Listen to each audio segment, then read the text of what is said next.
It is a story of armies divided, Deception, deceit, stolen treasures, the decline, the catastrophe. an ancient world trade center, There were always enemies enough who wanted to have that place. and a war without end. It was a conflict between East and West.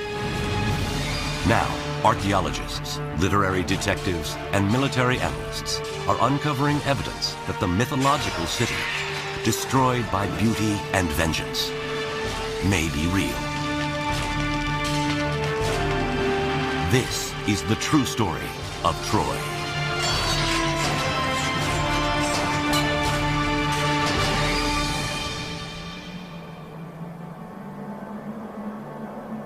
This is the cradle of Western civilization. Mainland Greece on the west and Asia Minor on the east, and dozens of islands in between. The Aegean Sea links the inhabitants of this region, seafaring adventurers and their legends of gods and heroes. For thousands of years, fortune seekers and archaeologists have been searching these shores for evidence of the Trojan War. And now, some say they have found it. Today, not far off the pristine coast of the Aegean Sea, in what is now the modern country of Turkey, an international team is excavating what they believe to be the site of legendary Troy.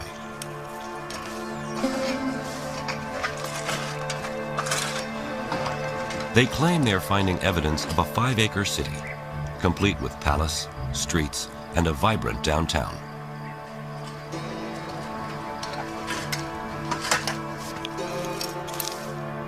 Outside the walls, they say they have evidence of a lower city. Ancient suburbs surrounded by a defensive moat built to prevent attacks by chariots, the ancient world's weapon of mass destruction. Manfred Korfmann has been the director of the excavation since 1988. If you look around in this area, you see nothing. It's old fields, it's surface, but there was something in here. Here on this barren plain, Korfmann and his colleagues envision a fortified city that rivals ancient Athens. Dating to the late Bronze Age, the prehistoric time of the Trojan War. But, as in all things Trojan, there is a conflict raging. Some think Korfmann's finds are pure fantasy, as credible as the myth itself. Is this the site of ancient Troy? Did Troy actually exist? Why does its memory echo through time? I think the Trojan War is the original source of so many of our cultural expectations of soldiers, of literature, of human behavior, of the interplay between the divine and the mundane. So much of our cultural tradition originates in the Trojan War that we continue to value it, even unconsciously, as a source of the archetypes upon which we model our behavior. History became a story, and story became myth, and myth is always elusive. So now we're trying, in a very strange way, to trace our steps backwards, which is not that easy. I mean, it's one thing to dress a history and make it story and then myth, and another thing to undress it. It takes much more pain, and it's more dangerous.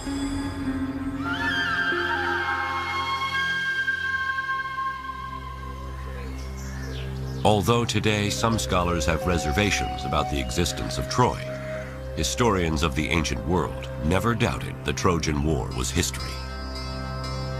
Herodotus, Thucydides, and most other major figures of the Greek and Roman world assumed that the Trojan War was a historical fact. Here, on a beach not unlike that of Troy, classics professor Robert Garland recounts the tale. Well, it all began with the gods, as things of great moment tended to in the ancient world, and it began with the wedding of Peleus and Thetis, destined incidentally to be the parents of Achilles, the greatest of the Greek warriors at Troy. And they invited all the celebrities of the ancient world, all the gods, all the goddesses, except one. They didn't think it was a very good idea to invite Discord. Discord shows up anyway. She offers a golden apple inscribed with the words, "For the fairest." 3 goddesses, Hera, Athena, and Aphrodite, claim the apple and ask Zeus to be the judge. He wisely declines and instead appoints Paris, the handsome prince of Troy. And as often happens, each of the contestants offered a bribe. The one he gave the prize to, Aphrodite, offered him the bribe of the most beautiful woman in the world. But there was one problem. That woman was married. She was Helen, married to Menelaus, King of Sparta. Paris sails for Sparta under the guise of official Trojan business. When Menelaus, his host, was absent, he eloped with Helen back to Troy, and thus unleashed the fury that would become the Trojan War. Menelaus appealed to his brother Agamemnon, who was the overlord of the Greeks at that time. And Agamemnon summoned together all the Greek cities, all the kings, for a war of revenge to right the wrong that had been done to his brother. 1,000 ships assemble, but the gods cause the winds to cease. To appease the gods, Agamemnon must make the ultimate sacrifice: the ritual slaying of his own daughter. The winds blow, the fleet sails, and the war begins. The Greeks encamp around the walls of Troy, and for the next 10 long years, heroes are made and destroyed on the battlefield. Achilles, the celebrated Greek warrior, and Hector, the Trojan champion. As the war began to drag on in the 10th year, and it looked as if there was no end in sight, so the Greeks devised the ruse of the Trojan horse. The Greeks sailed off, and the Trojan horse was left outside the walls. The Trojans broke their walls down to let the horse enter, stuffed full as it was with Greek soldiers. And in the night, as the Trojans were celebrating, down came the Greeks out of the wooden horse, let in their companions, and proceeded to rape, pillage, and destroy.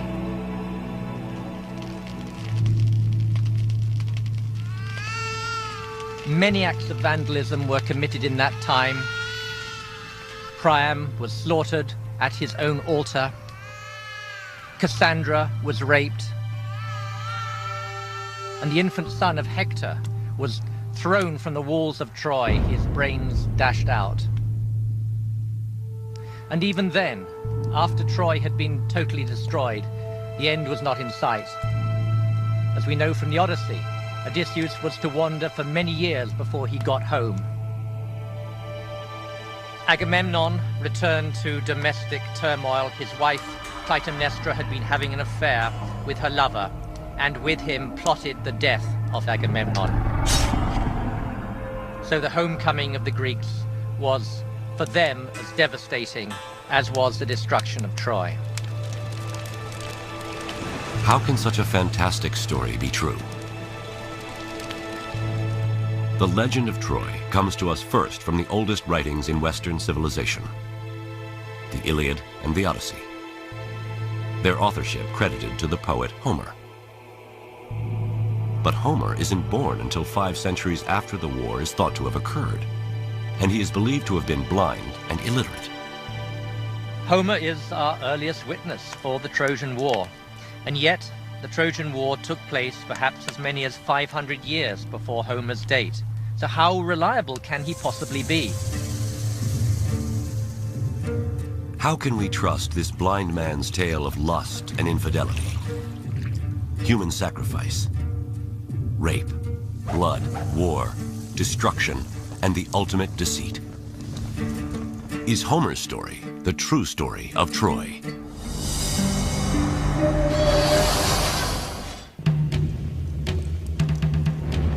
It's the most legendary war in history. The first great story of Western civilization. For years, scholars believed it was only myth. But now, off the coast of the Aegean Sea, archaeologists claim to have discovered the remains of the ancient fortress city, Troy. Is Troy and the Trojan War history or myth? How can our best witness, a blind, illiterate poet named Homer, be trusted? This is the true story of Troy.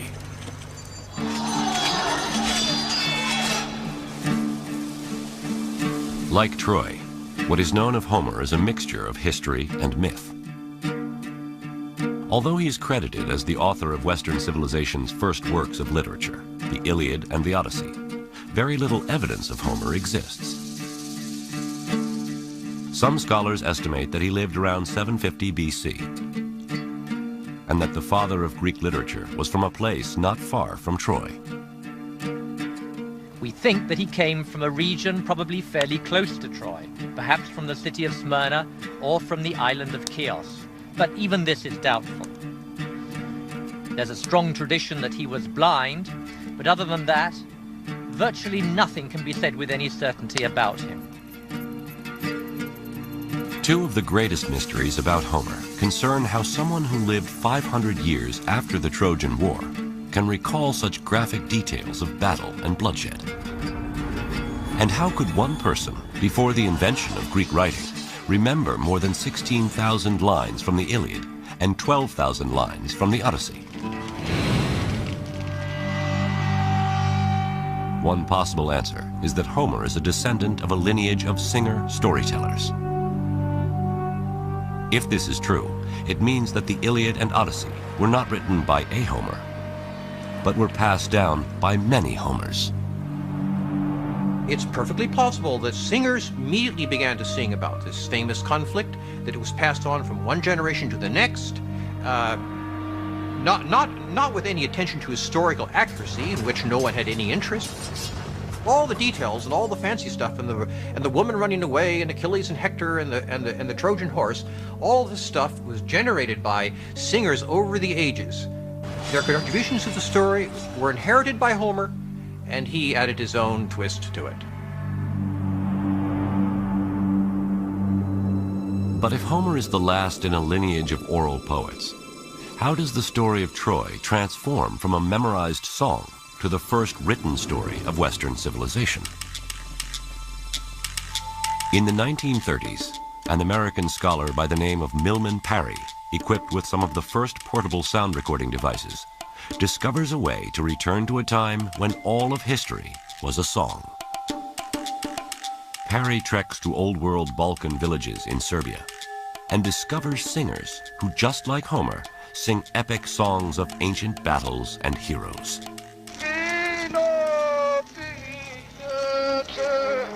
Parry made recordings on aluminum discs and on aluminum wire of these songs, and he also took down these songs by dictation. Parry discovered a very interesting thing, that when you write down an oral poem, it tends to get much longer than when you just sing it in a public performance. For over a year, Parry investigates the oral tradition, transcribing and recording many songs, some as long as Homer's. Parry finds that memory of historical events can be passed on for long periods of time and still remain accurate. The Serbian bards sing about the Battle of Kosovo, which had taken place in the 14th century. Amazingly, written accounts of heroes battling invaders confirm these 600-year-old songs to be true. Is it plausible, therefore, that there really was a Trojan War, and that at least the fact of the war was passed down through oral tradition for 400 years or so until 800 BC, when Homer's poems were finally taken down? My own opinion is that this is plausible. There must, in fact, have been a Trojan War. Otherwise, why would anybody have sung about it in the first place? Parry's work confirms that one person can not only memorize songs as long as the Iliad and Odyssey, but that the accounts can be historically true. For the first time, there is an understanding of how the story of Troy could survive 500 years until the time of Homer, and how Homer's greatness is born. Homer must have been a very famous singer in his day. He must have been like the Rolling Stones. He was a very famous entertainer of some kind. It's plausible that his greatness as a poet, which is proven by the Iliad and the Odyssey, by his brilliant poems that have survived, did inspire somebody to record these stories. Indeed, the very man who invented the technological means that made the recording possible, that is, the Greek alphabet. Before Homer, epic stories were memorized and sung. These oral tales were usually performed at the feasts of aristocrats and noblemen. But Homer's story of Troy was so powerful that someone wanted a way to record the words and teach them to others. The problem was the Greeks had no system of writing. So one theory is that this someone, the first Greek scribe, adapts the Phoenician writing system, adds vowels, and invents the Greek alphabet to record the words of Homer. Here's an example based upon early epigraphic remains of what this text might have looked like. It begins on the right-hand side,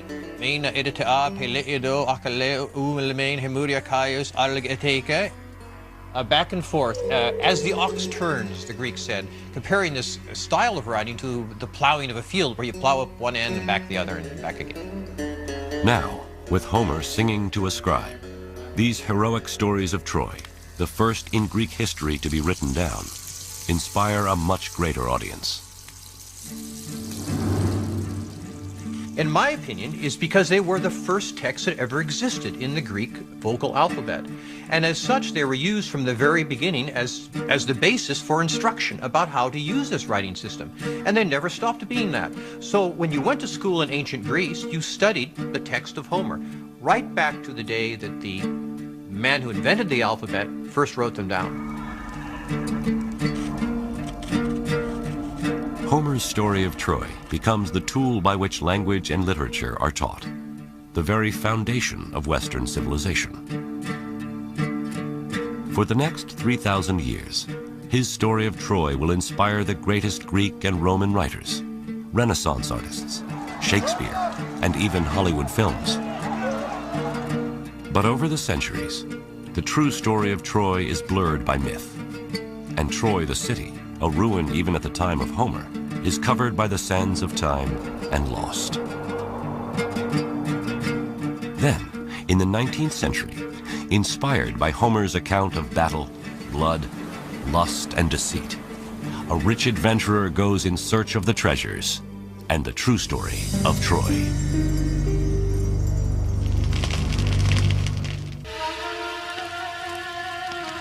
It is a Bronze Age clash of cultures, a battle over the most beautiful woman in the world. This tale of heroes, blood, lust, and deceit from a time before writing is sung for hundreds of years. Then the greatest of Greek singers, Homer, sings of Troy so powerfully he inspires the invention of the Greek alphabet. Homer's Iliad and Odyssey are the first written works of ancient Greece and become the foundation of Western civilization. But over time, the story of Troy is obscured by myth, and the city is lost. Now, can Homer's Iliad and Odyssey lead explorers to the treasures of this legendary city and rediscover the true story of Troy?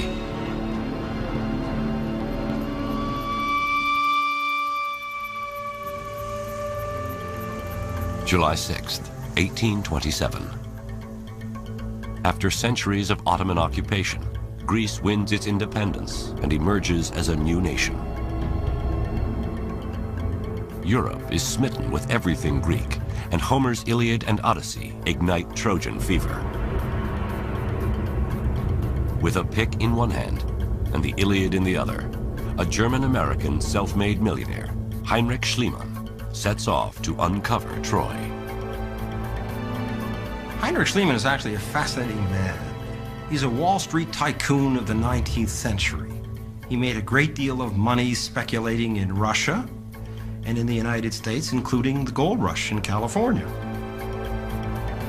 Having made a great deal of money and therefore being able to retire from his business pursuits, he at this point can go and pursue what he claimed was a lifelong fixation with Greece and particularly with the Trojan War. Heinrich Schliemann has a knack for finding gold. He is in California for the gold rush, makes millions in St. Petersburg under the Tsars, and in his search for profit and adventure, he dresses as a Bedouin, circumcises himself, and sneaks into Mecca. In 1868, he moves to Athens and launches a campaign throughout the Aegean in search of the legends of Homer and ultimately Troy. Schliemann was not an archaeologist, but he had a sacred faith in Homer. I mean, Homer was his Bible. And this led him to discover things which nobody else had thought of discovering, of looking for, let's say. Schliemann sets out to look for a place that matches the landscape described by Homer in the Iliad. A vast plain where two great armies can battle, near the Aegean Sea, between the Scamander and Simois rivers. A place with high fortified walls, from which the Trojans could watch in horror as their champion Hector is dragged behind the chariot of Achilles around the city.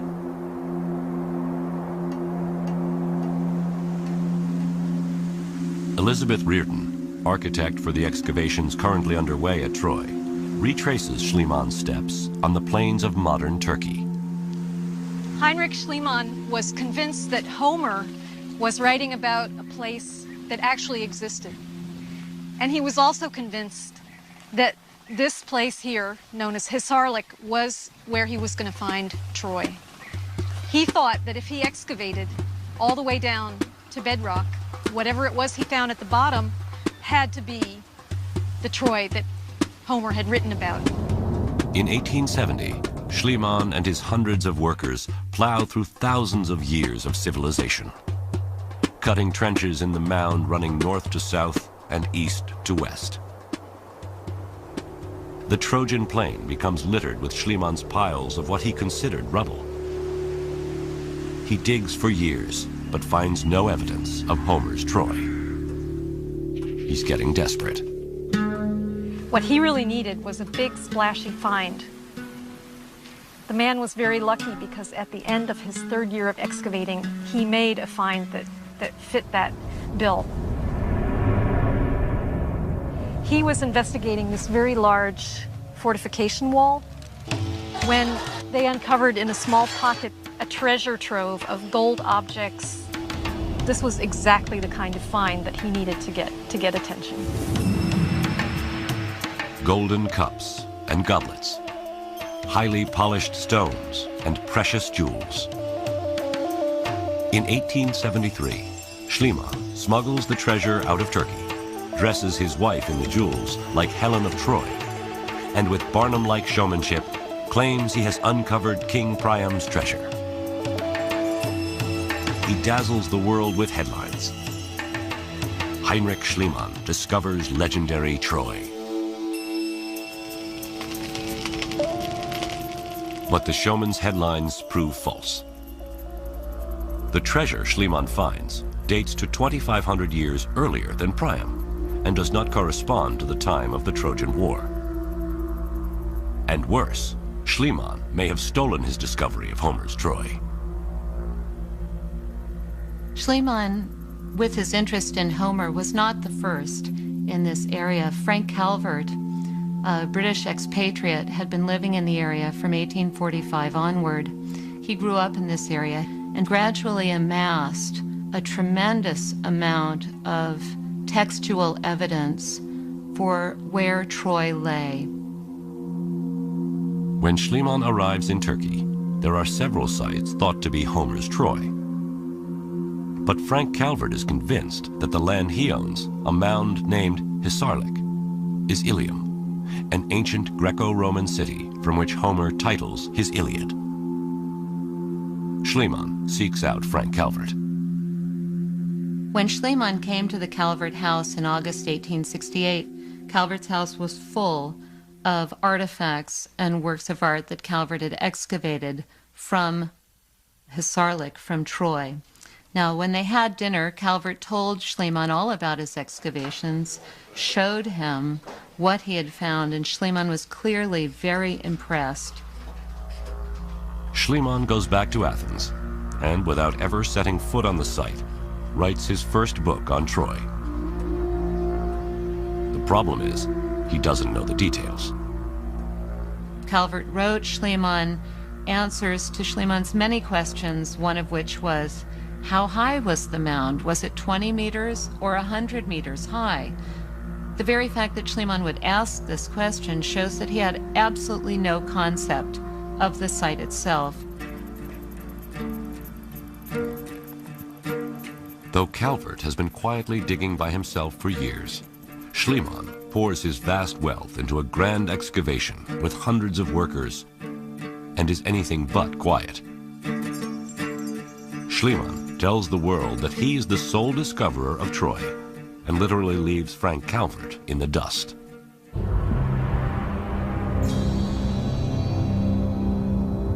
Despite false claims of Priam's treasure and accusations of stealing the site of Troy from Frank Calvert, Heinrich Schliemann convinces the world that Hisarlik is the site of Homer's Troy and that the Trojan War is real. Schliemann was somebody who dedicated his life, his fortune, and his activities to proving Homer true. And this has my respect. It's largely because of Schliemann that we're asking the question, was this war real? Today we still follow in that tradition, in asking questions about the Trojan War. But even Heinrich Schliemann, perhaps the most devout believer in the Iliad as history, can't produce definitive proof of Homer's Troy.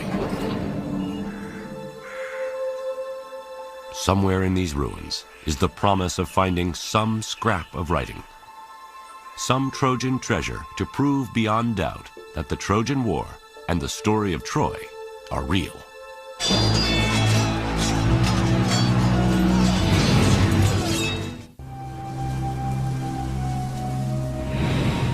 It is the most legendary war in history, fought around 1250 BC in the prehistoric Bronze Age. The tale of lust and battle is sung for 500 years, until Homer's story of Troy, the Iliad, inspires the invention of the Greek alphabet. Over the next 2,000 years, the legendary city is lost, until in the 1870s, Heinrich Schliemann, with pick in one hand and Iliad in the other, claims to discover the site of the Trojan War. But his showmanship and unscrupulous ways cast doubt on his claims. And worse, his excavations destroy so much of the site that it is condemned as an unreliable witness in the search for the true story of Troy.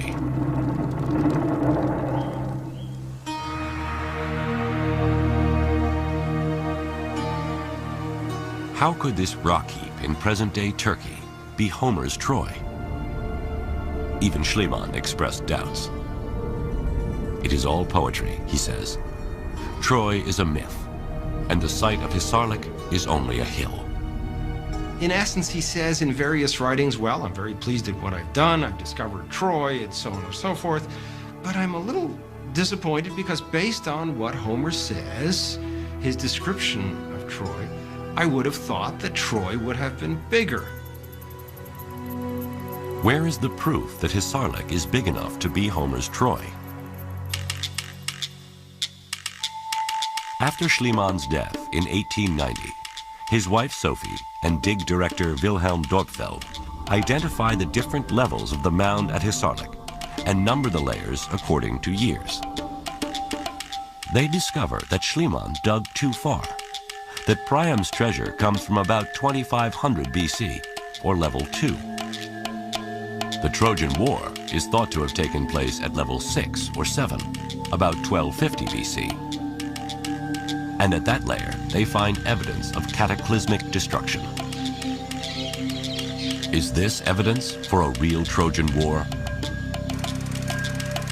In 1932, one of the most revered figures in archaeology, Carl Blegen of the University of Cincinnati, arrives on the scene.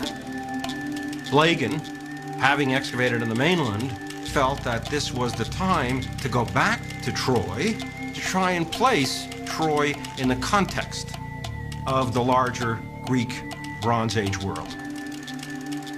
Blegen re-examines the entire site, discovers that Troy is at its height at level 6. At the layer above, level 7, he discovers a concentration of houses within the walled city that seem to indicate the population is seeking protection against a siege. But not even Blegen discovers a city as large as that described by Homer. Troy seems destined to remain a mystery. Then, in 1982, Manfred Korfmann comes to Troy. There's much skepticism in the archaeological world about his going back to Troy. Many people thought that it had already been excavated after all the 3 campaigns there, that there wouldn't be much more to discover.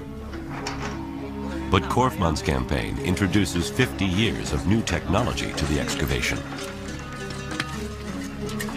One of his first discoveries is just south of Troy, along the Aegean. Here, his team finds over 50 cremations and burials containing Mycenaean Greek grave goods.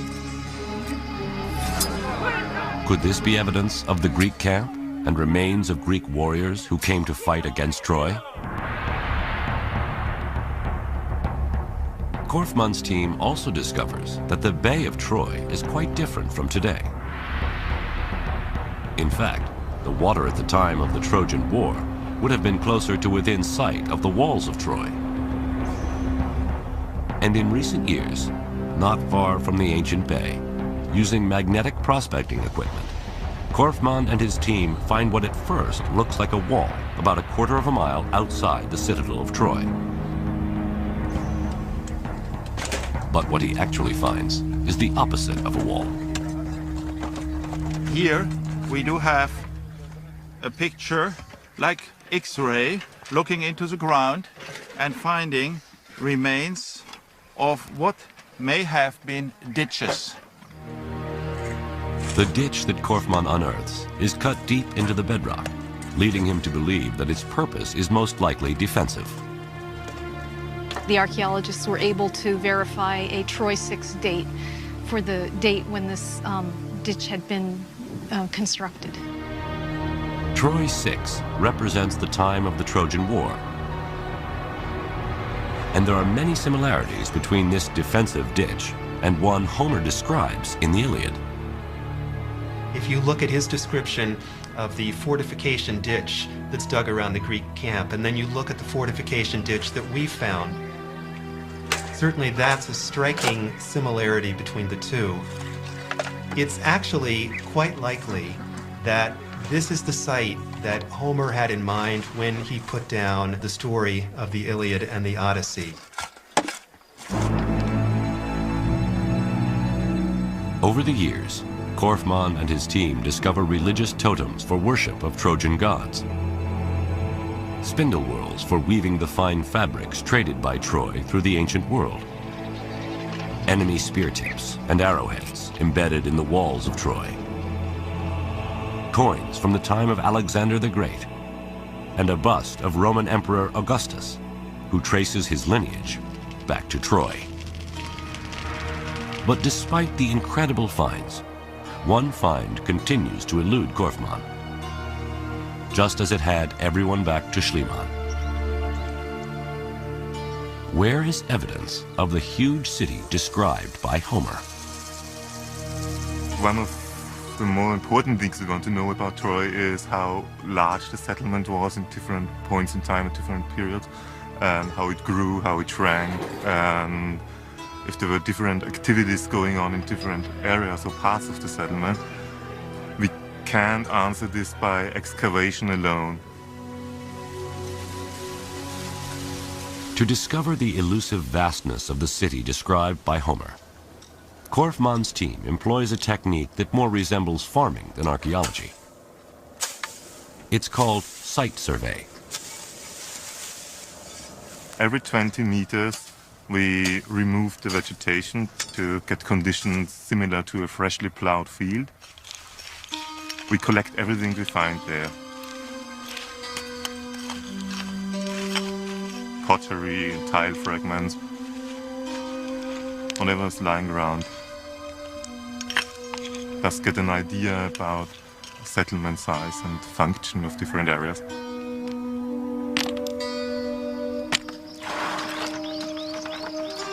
They bring their finds back to camp, where artifacts are washed, classified, and dated. It's a lot of broken pots, representing thousands of years. This year we covered about 15 hectares, about 400 points, and we collected more than 100,000 items from that, about 2 tons of material. A significant quantity of the pottery shards are from the Bronze Age, particularly the time just before the Trojan War. We can see how the area all the way to this ditch and in the east, and where this ditch was covered by a Bronze Age settlement. Pieces of the Trojan War age pottery extend over a quarter of a mile out from the walled city of Troy, all the way to the defensive ditch. This ditch, described by Homer as built by the Greeks to defend their ships, is more likely a ditch built by Trojans to defend Troy against the Greeks. Korfmann is confident that this area, from the ditch to the fortified walls of the citadel, is a vast lower city, more than 5 acres, that along with the temples and palaces of the citadel, comprise the glorious city that is Troy. It is a Troy large enough to match Homer's, and rich enough for the Greeks to want to conquer. We archaeologists have in Troia the proof and the hints that this place always was fortified again and again. It was always rich enough to defend itself. There were always enemies enough who wanted to have that place. For us, this is enough argument to say that there always had been wars at this place. It seems clear that nearly 3,000 years after Homer, Manfred Korfmann has finally proved that Troy is real. But now, where is the evidence of the Trojan War? What was it really fought over? Are we to believe Homer's claim that a woman, even the most beautiful woman in the world, could cause the destruction of Troy?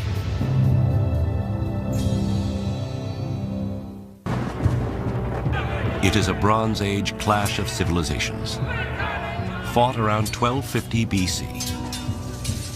Then, 500 years later, the Greek poet Homer sings his epic story of Troy, becomes a superstar, and inspires the invention of the Greek alphabet. Over time, Troy is lost, and its story is obscured by myth and legend. Until the 1800s, when Homer's Iliad inspires the search for this legendary city. Today, archaeologists are uncovering evidence suggesting they have discovered the site of Troy. But how can the theft of Helen, the most beautiful woman in the world, launch 1,000 ships in a fight for love and glory? Is this the true story of Troy?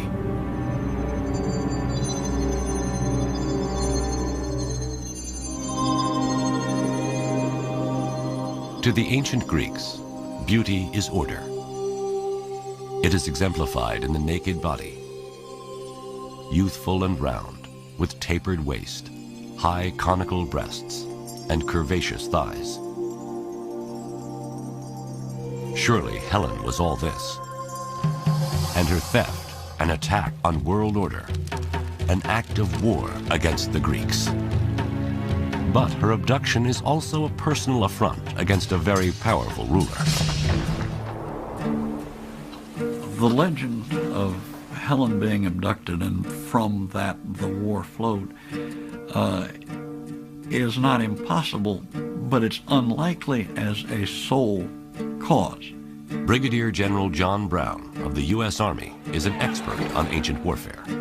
What's more likely is that there was an opportunity waiting to happen, a war that was awaiting a cause.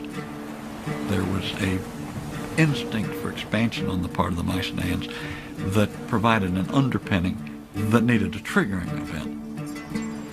Helen being abducted would very readily have been a kind of a triggering event that could have galvanized the warriors of such an age into an effort to redeem their reputation and increase their glory. Homer tells us of a coalition of Mycenaean Greeks under the leadership of Agamemnon crossing the Aegean in 1,000 ships to make war on Troy sometime around 1250 BC. How does Homer's account stack up against modern military strategy? A quarrel over women who were stolen. Acting as military chief of staff to Agamemnon, General Brown assembles his staff. Troy is a heavily fortified. Intelligence, Stay clear of this operations, logistics, personnel. They gather to make war on the enemy, the Trojans. Gentlemen, we've been asked to do an operational analysis of the Trojan War to try to come to grips with the campaign imperatives that affected both the Mycenaeans, or Greeks, and the Trojans in the course of the first order of business is what's at stake. The control of the seaborne trade route critical to the commercial economy of the ancient world. The strategic setting is dominated by the necessity of controlling trade routes. One I'd like to call your attention to in particular, and the one that affects our story, is the one running from the Black Sea through the Bosphorus, the Sea of Marmara, and out the Dardanelles. That's precisely the location of Troy. Troy's location gives it control of the trade route from east to west, access not only to the breadbasket of Western Asia, but also treasures of gold, spices, and luxury goods. A shipwreck discovered off the coast of Turkey in 1984, dating from the time of the Trojan War, is testimony to the riches at stake. Treasures from 7 civilizations are aboard the ship.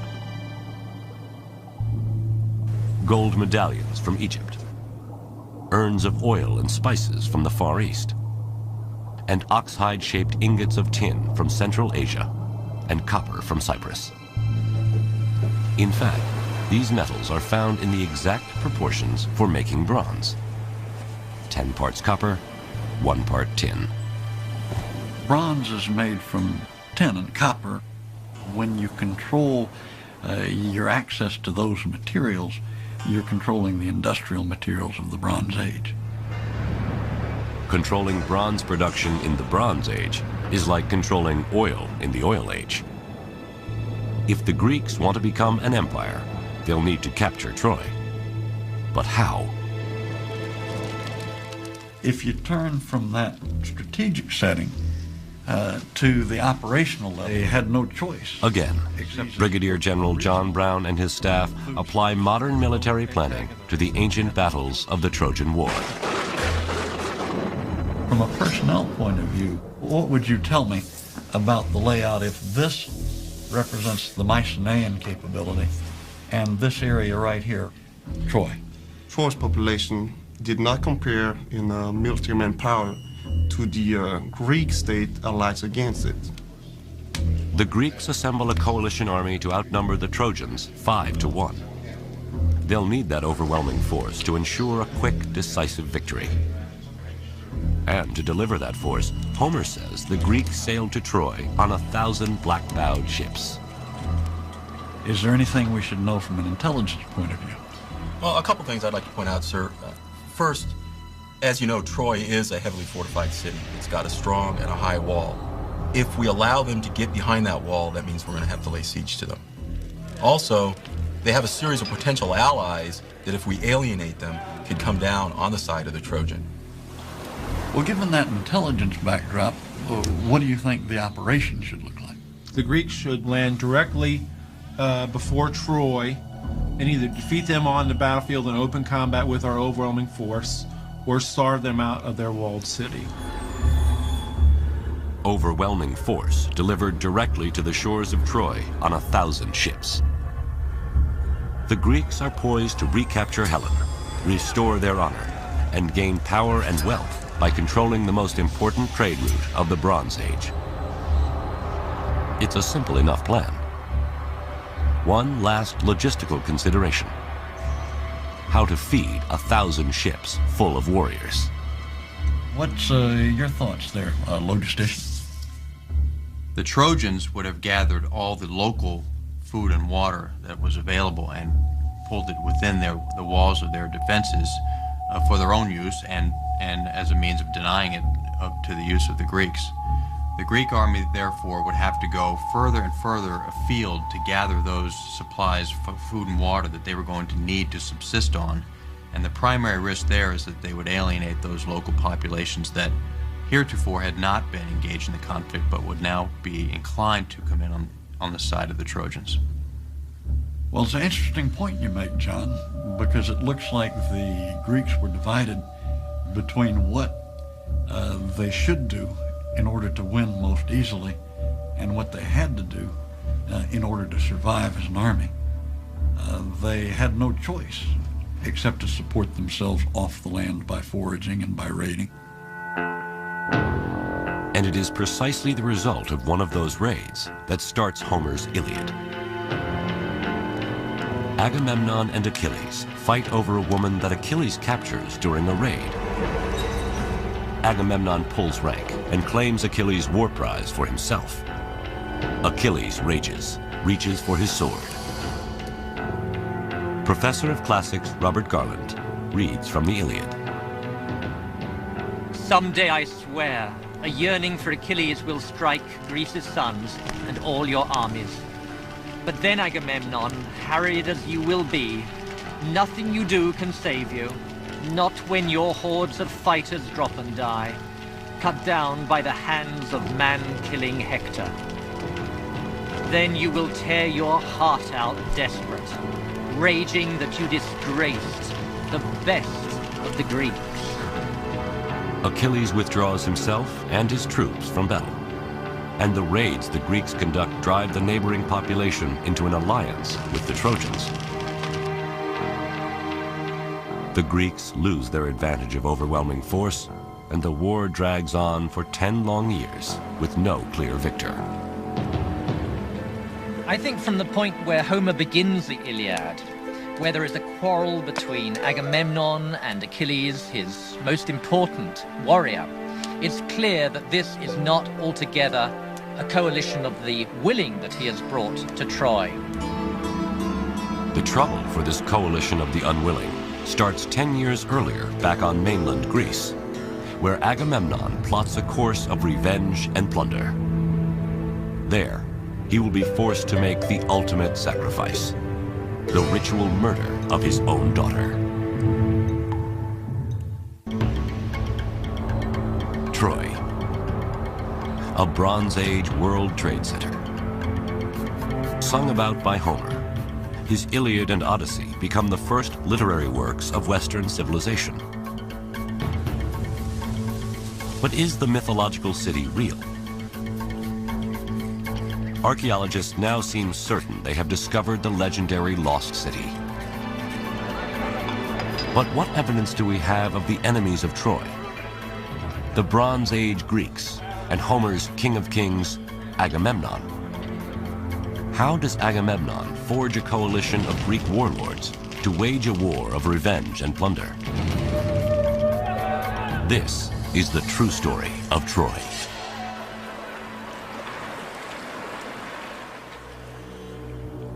West of Troy, across the Greek islands dotting the Aegean, lies mainland Greece.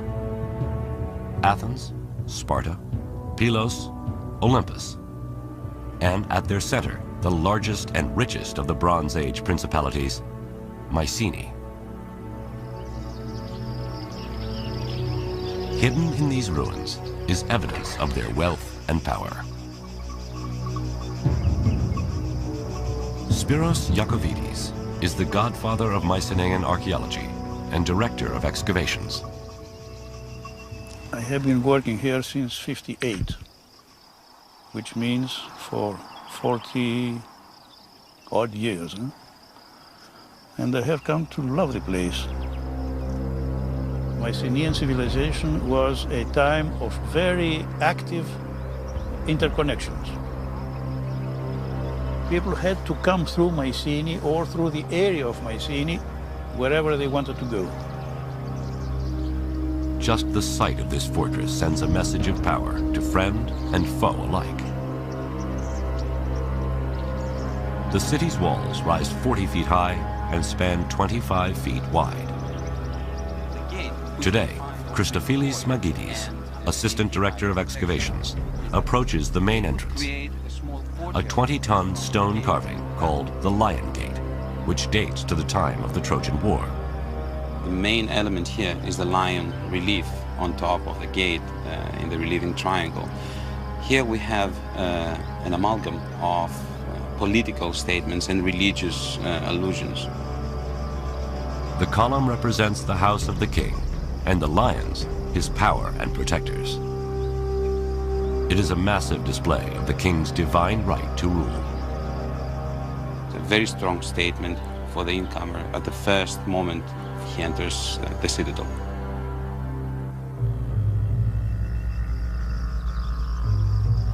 Just inside the Lion Gate, here in 1876, Heinrich Schliemann uncovers one of the richest finds in archaeological history, including a magnificent golden death mask. In his showman-like way, he proclaims, "I have gazed upon the face of Agamemnon." High atop the citadel, archaeologists uncover remains of a palace much like one described by Homer. Inside, they discover a treasure trove of opulent relics and murals, glorifying Mycenaean war and conquest. We have scenes, beautiful scenes of a besieged city with tall buildings and women looking out of the windows, warriors, chariots, and horses. One cannot but think that these scenes reflect, or at least echo in some way, all the adventures of the Mycenaeans in Southwest and Northwest Asia Minor. On the terrace of the palace, overlooking the rich valley and beyond to the Aegean, perhaps dreaming of conquering Troy, kings like Agamemnon would feast with fellow warlords. Homer describes such a feast that takes place across the Peloponnesian Peninsula in Pylos, in the kingdom of wise old King Nestor, another hero of the Trojan War. Here, in 1996, in the basement of a regional museum, archaeologist Sharon Stocker finds boxes of burnt animal bones. Stored there by the famous archaeologist Carl Blegen more than 50 years ago and labeled table scraps. Stocker finds something peculiar about them. What we have represented here are bones from the thighs and the mandibles of bulls, male cattle, and probably about 10 individuals are represented. The meat from 10 cattle can feed 6,000 people. And the fact that the remains are specific body parts, and all from male bulls, makes Stocker and archaeologist Jack Davis suspect they have something more than table scraps. It was here that he found the objects that we've been most interested in. Yes. That is, in this corner, more or less, must have been the gigantic heap of animal bones. Clearly, the bones represent the animals eaten at the feast. little bit closer to the wall in here had to be the spearhead. The spearhead is likely to be the butchering tool. And then I think off here must have been the pile of little kilicas, the miniature drinking cups. In Blegen's 1950s excavation, thousands of kilikis were discovered in every corner and corridor of Nestor's palace, representing thousands of guests drinking. All of these objects were grouped in close proximity here, one to another. But they also find one more piece of evidence. Written in a primitive script known as Linear B, translated in the 1950s, the tablet reveals another purpose for the feast. So it's about here that the tablet was found that proves that sacrifices were in the process of being made in honor of the god Poseidon. Piecing together the evidence, Stocker and Davis paint a clear picture of feasting in the Bronze Age. Okay, so Sherry, if we were coming here to a feast, this must be where we get our first glimpse of the actual banqueting area. Then the guests, as Homer says, ate well, and no man's hunger lacked a share of the banquet. The young men brimmed the mixing bowls with wine and poured rounds for all. And they would have seen the power of the king displayed there on the walls above them as they were participating in the feast, as a kind of reminder of what the Mycenaeans were capable of doing. Yes. By providing this feast and sacrifice, the king presents himself as the messenger to the gods, and his call to war as divine destiny. Surely the feast in this setting is a persuasive weapon for a king luring warriors to join him in a battle against the Trojans. But as a final appeasement to the gods, King Agamemnon must make the ultimate sacrifice: the ritual murder of his own daughter.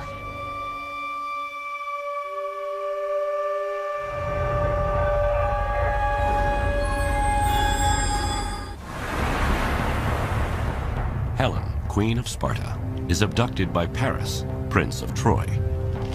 A personal attack on family honor escalates to an international crisis. With enticements of wealth and power, King Agamemnon forges an unwilling coalition of Mycenaean Greek warlords to do battle with the Trojans. But now, the gods and his warriors demand from him the ultimate sacrifice: the ritual murder of his own daughter. This is the true story of Troy.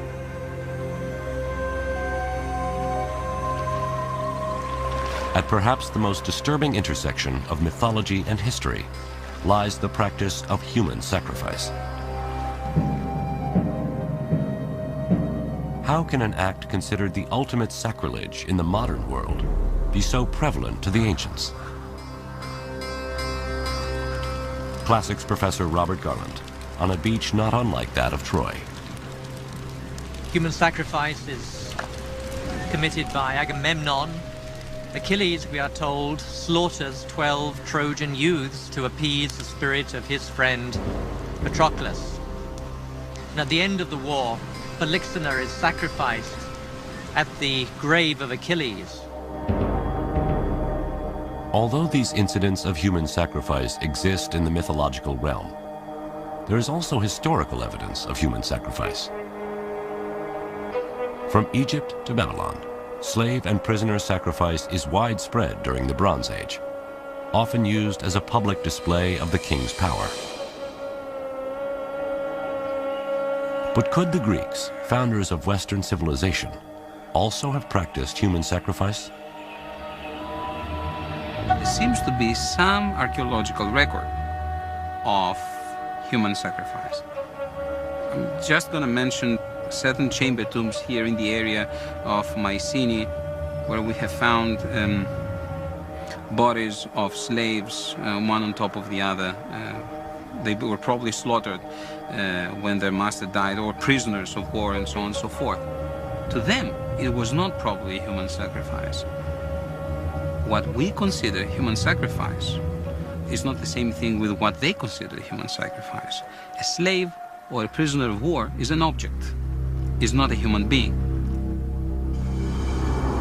Interestingly, although human sacrifice is prevalent in the mythology of Greece and the Trojan War, Homer never mentions it in the Iliad. It's a few hundred years after Homer when some of the greatest Greek playwrights incorporate human sacrifice into their stories of the Trojan War. One reason may have been as a storytelling device to entertain their audiences.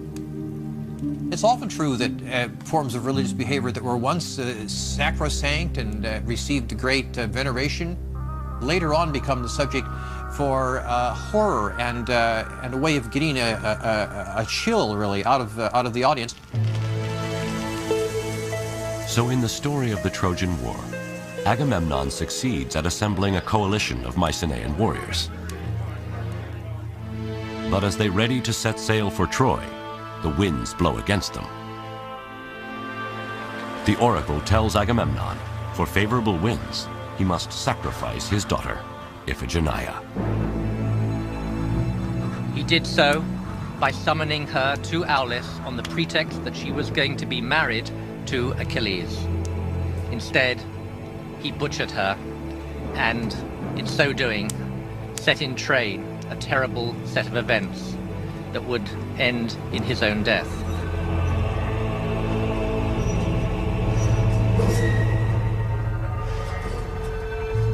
To the Greeks, this was a powerful message, whether real or mythological. In war, a king asks his subjects to sacrifice the lives of their sons. Now the king, by offering his daughter, is making a similar sacrifice. The Greeks may see it as democratic and egalitarian. If not us, why not the king? And if not our sons, why not his daughter?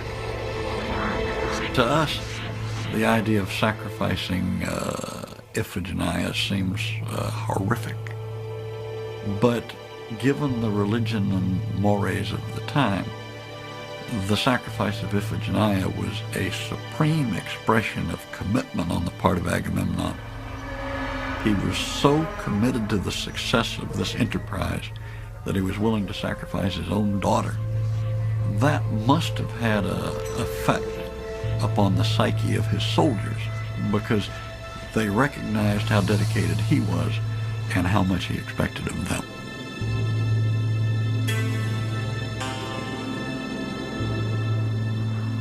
Thus, the first blood spilled in the Trojan War is that of a child. Ultimately, Agamemnon will pay for her death with his life. But for now, a forceful wind blows the Greek war fleet east to Troy. What the Greeks didn't know is the resistance they were about to meet at the hands of man-killing Hector and his army of Trojans.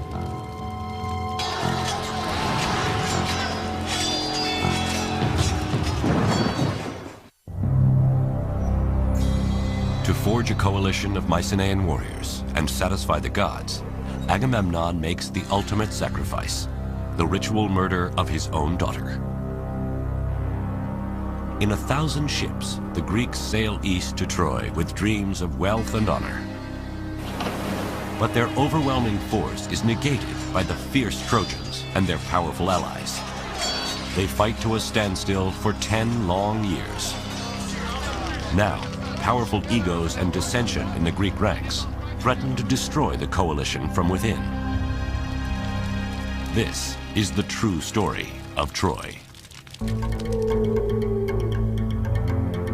It is an epic clash of civilizations, a defining moment in prehistory to which, once again, Homer may be our best witness. In the 16,000 lines or so of Homer's Iliad, he explores all the major questions which we still grapple with as we make war today and consider the questions around warfare.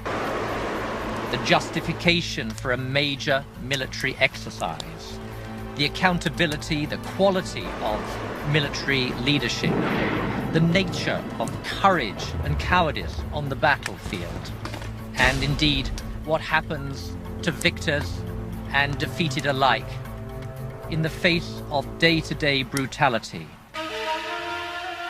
And yet, in his Iliad, Homer doesn't chronicle the entire 10 years of battle. He focuses on just 4 days of the war's 10th and final year. He brings us, I think, to the very heart of what human conflict is all about. Some of his most memorable descriptions are of men dying. The 240 deaths that occur in the Iliad, all are different. Homer must have seen action at first hand. He must surely have gone over the battlefield at Troy and tried in his own imagination to recreate how this battle took place. We see warfare from so many different angles, and we see it up close and personal from Homer. Warriors face off on the battlefield, calling out names and insults. Soldiers thrust spears through enemy eyes, swinging swords, hacking off limbs. Homer says black blood stains the battlefield. His name defines this brutal age of warfare, known as the heroic or Homeric era. This was very much an individual contest for personal glory. And there was believed to be a glory in the nature of your opponents and in the extent of your success over them. It's a bit more tribal. The nature of your military reputation depends upon who you individually fight and how well you do against them. Homer describes many duels, but one he portrays as the ultimate duel, the one to end 10 years of war. Menelaus, the offended husband of Helen, is challenged by Paris, Helen's Trojan lover. If Paris kills Menelaus, Helen stays in Troy and the Greeks withdraw defeated. If Menelaus kills Paris, he reclaims Helen, takes a king's ransom of gold from Troy, and Greek honor is restored. The two armies sit down and the duel takes place. This is sanity, Homer is saying. This is how it should be. But it's not how it goes. Menelaus and Paris cross swords, risking life and honor to end a decade of conflict.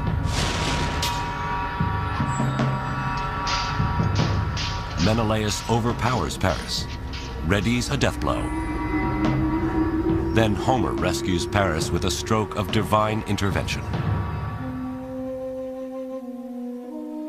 The goddess of love, Aphrodite, whisks Paris off the battlefield into the arms of Helen. The duel ends unfulfilled. The truce erupts in war. This war, in a certain sense, had to be. More forces had been unleashed than could now be contained. But at that short, brief moment of time, Homer seems to be saying, this is how conflict should be resolved between the only interested parties. Though ending a war with a duel between two leaders may be wishful fantasy, many of Homer's observations of battle are timelessly true. One of the underlying themes that you draw out of the Iliad and the Odyssey that remains relevant today in a military setting is that character matters. That theme remains with us. We still are very concerned for the character of our officers and our soldiers. Modern armies can learn from the soldiers of the Trojan War. But the greatest of the Greek warriors, Achilles, might not last long in today's army. In front of other warlords, Achilles threatens and insults Agamemnon, his commanding officer. What a worthless, burnt-out coward I'd be called if I would submit to you and all your orders. whatever you blurt out. Fling them at others.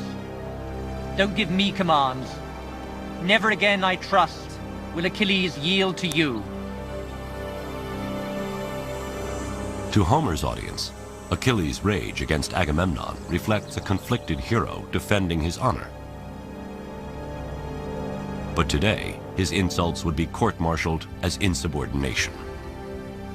Achilles was preoccupied with his reputation and his personal standing amongst the Greeks. The absolute opposite of a team player. Odysseus is of course a different character, and again he's yet another expression of the fact that character matters. He is wily. He's compared to a fox. Even today we compare some of our most capable military figures to foxes. The swamp fox, Francis Marion of the American Revolution, and General Franks of the war in Iraq are among some with reputations of cunning like a fox. But Homer highlights another key quality of leadership by demonstrating the opposite. Never once did you arm with the troops and go to battle. You lacked the courage. King who devours his people. Unlike an ideal general like George Washington, who leads his troops by example, Agamemnon is accused of hanging out in the back while others fight and die. Agamemnon is arrogant, overweening, very much given to advance his own personal agenda, and inclined in the mind of others to take advantage of his position for his personal gain rather than to be a servant of the rest. Ironically, the soldier who is idealized by Homer is Hector, who fights for Troy. He has the character of the model soldier and citizen. Hector is more inclined to set the welfare of his people and his city above his own reputation and his own survival. And ultimately, he faced down Achilles even though he knew that the odds were against him and that his time was up. The battle between the two greatest heroes, Greek Achilles and Trojan Hector, is the climax of the Iliad and Homer's story of Troy.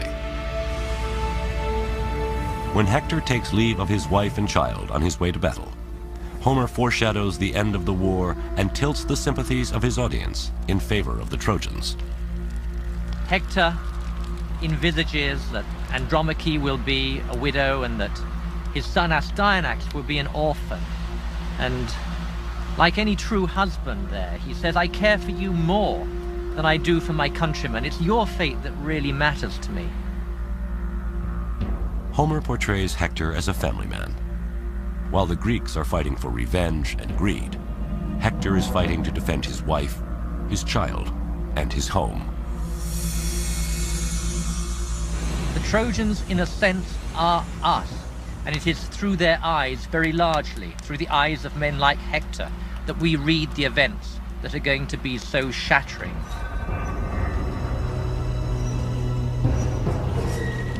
Hector sees Achilles charging like a stallion. Achilles closes, helmet flashing, throws his spear and misses. Hector hurls his spear, striking Achilles' shield dead center, and glances off. Hector draws his sword and charges, but Achilles has a second spear and drives it clean through Hector's neck. Hector falls to the dust and gasps, pleading with Achilles to return his dead body to Troy. But Achilles promises to feed his body to the dogs, lashes his corpse to his chariot, whips his horses to run around the walls of Troy, and as Homer says, defiles Hector's body in the land of his own fathers.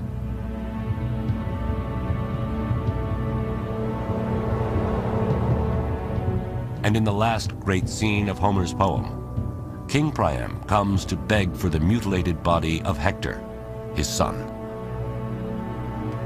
King Priam comes, and he grasps the man-slaying hands of Achilles And like a suppliant, he appeals to Achilles' compassion.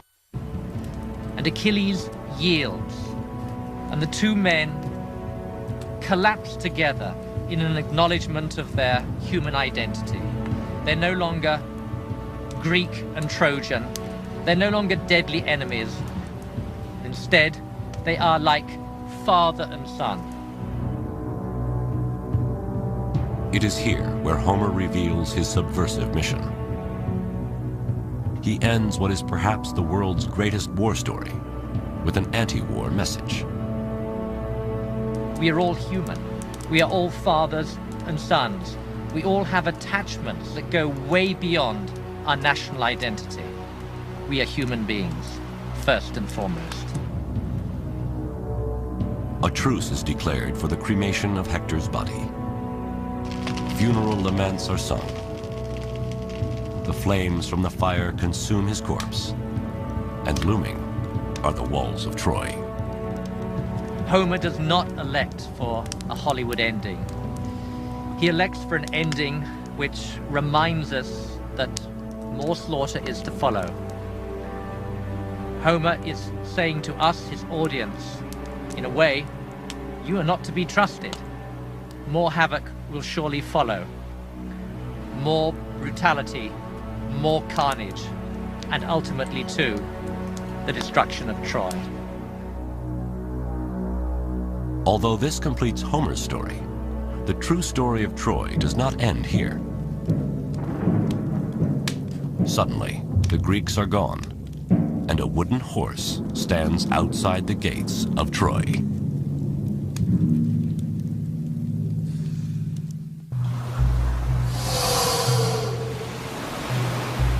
The greatest Trojan hero, Hector, is dead. Killed in battle by the Greek hero Achilles. After defiling Hector's body, Achilles agrees to surrender Hector's corpse to the Trojans. An uneasy truce is called as Hector is cremated before the walls of Troy. But when dawn breaks and the Trojans brace for another Greek attack, they discover their enemy is gone and a wooden horse stands outside the city gates. This is the true story of Troy. The most famous symbol of Troy, the Trojan horse, comes to us from legends other than Homer's Iliad. The legend tells us that this was a war that was not won by uncommon acts of valor, by steadfastness and military discipline, all the qualities that we might expect. On the contrary, it was won by a devastating ruse. It was won by deception, deceit, and conspiracy, and all the things that we might consider to be dishonorable in the conduct of warfare. Everyone knows the story. After 10 years of battle, the Greeks and Trojans fight to a standstill. Then Odysseus comes up with a plan. The Greeks build a giant wooden horse, leave it as an offering to the Trojans, and then sail away. Some Trojans are skeptical. Laocoon warns, beware of Greeks bearing gifts. But myth says he and his sons are silenced by serpents that drag them into the sea. The Trojans desperately want to believe that the horse is a peace offering. And the Trojans broke their walls down to let the horse enter, stuffed full as it was with Greek soldiers. And in the night, as the Trojans were celebrating the departure of the Greeks, down came the Greeks out of the wooden horse, let in their companions, and proceeded to rape, pillage, and destroy. By hiding in the belly of the wooden horse and tricking the Trojans into lowering their guard, the Greeks finally penetrate the massive walls of Troy. All of Hector's fears, why he was willing to risk his life to defend his homeland, are about to become true. Priam was slaughtered at his own altar. Cassandra was raped. And the infant son of Hector was thrown from the walls of Troy, his brains dashed out. With Hector's mother and father hacked to pieces, his sister sacrificed, his son murdered, and his wife carried off to the bed of a conquering Greek, his family's seed is wiped from the earth forever.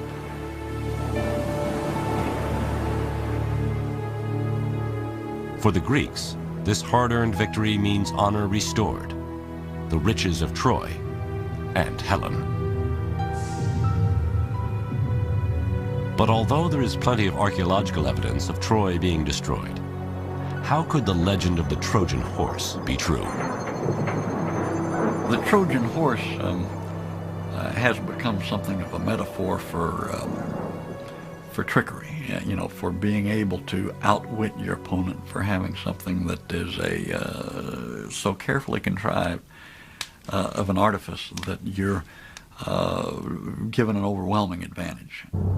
The idea that the Greeks would have in fact built a large wooden horse, hidden inside it, and had it dragged inside of Troy is certainly possible, but it kind of strains your credulity a little bit that someone really could have pulled that off.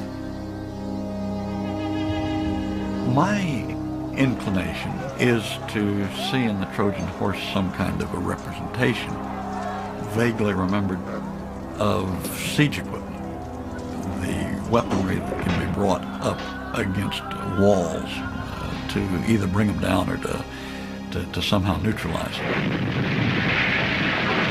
Hittites and Assyrians possessed siege technology. It's possible this Bronze Age weapon of mass destruction could have inspired the legend of the Trojan horse. But whether history or myth, the Trojan horse came to symbolize a war won by trickery and deception. What the legend seems to be telling us is that even though this war was fought for a just cause of sorts, and even though in the end right won, in the sense that the Greeks were victors, nonetheless, that victory was at such cost that it put into question the whole validity of the war itself. Achilles meets his death, struck in his heel by an arrow from the bow of Paris. Odysseus is doomed to wander for another 10 long years before he gets home. Menelaus readies to kill Helen, his unfaithful wife, but when he sees her naked beauty, drops his sword. They too take 10 years to find their way back to Sparta. And as for Agamemnon, on his first night home in Mycenae, Clytemnestra, his queen, having never forgiven her husband for the sacrifice of their daughter, assassinates him in his victory bath. So the homecoming of the Greeks was for them as devastating as was the destruction of Troy.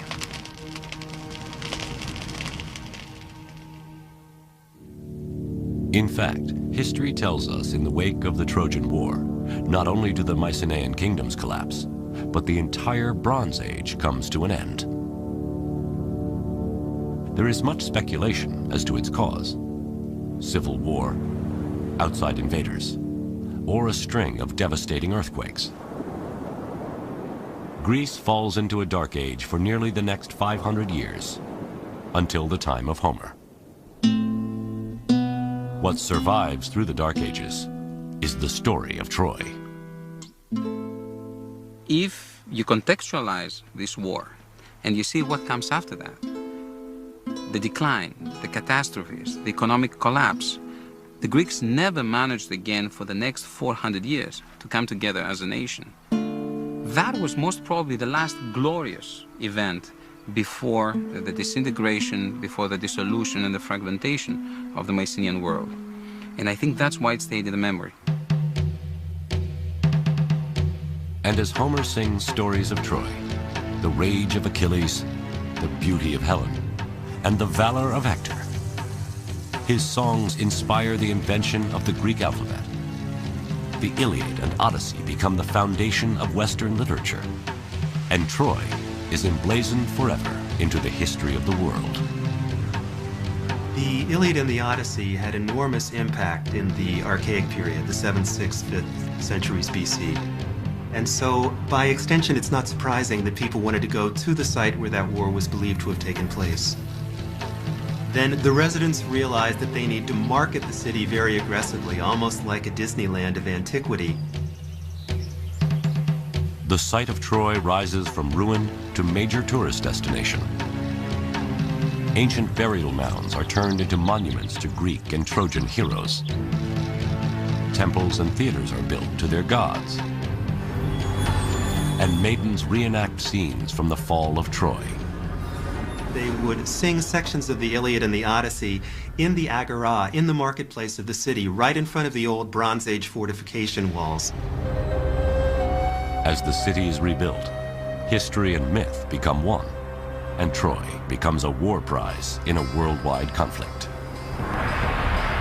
The Trojan War, among other things, resonates because, from the perspective of many people, in antiquity down to the present time, it was a conflict between East and West. In a way, it's the beginning of the combative stances of both sides. It's us against them. Now, the tourist destination of Troy attracts more than just tourists. First, Persian King Xerxes stops at the site in 480 BC on his way to sack Greece, claiming to avenge his Trojan ancestors. Then in 334 BC, Alexander the Great stops at Troy to pay homage to Achilles on his way to Persia. He goes to the Temple of Athena, where he saw a range of armaments associated with the Trojan War. And he looked at the armor that was presented there, chose one set of armor to wear himself in his battle against the Persians. I like to think that it would be that of Achilles, although we don't know that for certain, and then goes off to fight the Persians wearing Trojan War armor. Alexander the Great conquers Persia, avenging Greece and reclaiming Troy as part of the Western world. Just as Alexander links himself to the Greek hero Achilles, Julius Caesar claims lineage to the Trojan hero Aeneas. And Rome adopts Troy as its mother city. But the Romans embraced more than a mythological connection to Troy. They also modeled their ideal soldier on that of Trojan hero Hector. The Romans would say that the ideal soldier was disciplined, was a team player, was willing to sacrifice himself for the welfare of others, was willing to efface his personal glory for the good of the whole. The military success of the Roman legions is a tribute to the legacy of the Trojans.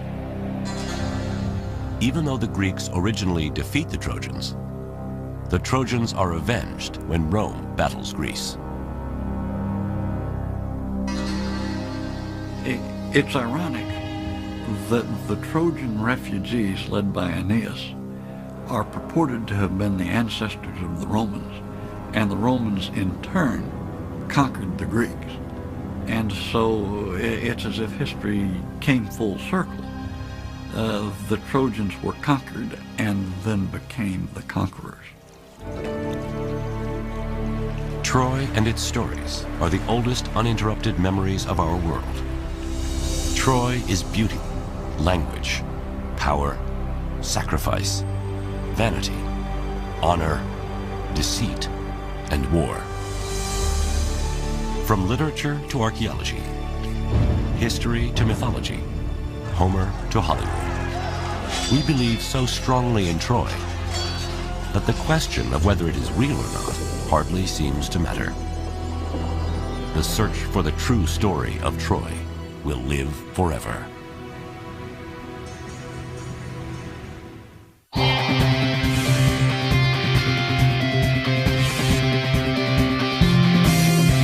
There are always going to be surprises. You don't have to speak the language to be able to interact with people. Knowing that can make you look at history in a new and exciting